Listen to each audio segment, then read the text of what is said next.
I'll never decide.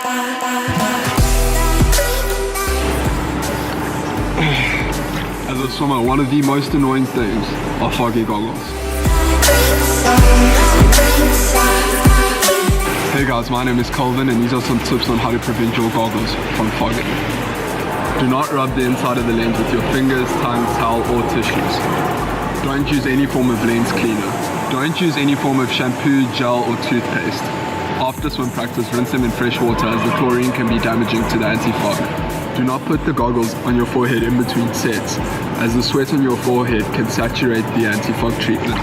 This is something I personally always do, but I need to stop doing this, and that's dipping your goggles in water before you use them. Try and keep your goggles dry as much as possible. If you find that you've already lost the anti-fog treatment in your goggles, you can try using an anti-fog spray, or alternatively you can just spit them in.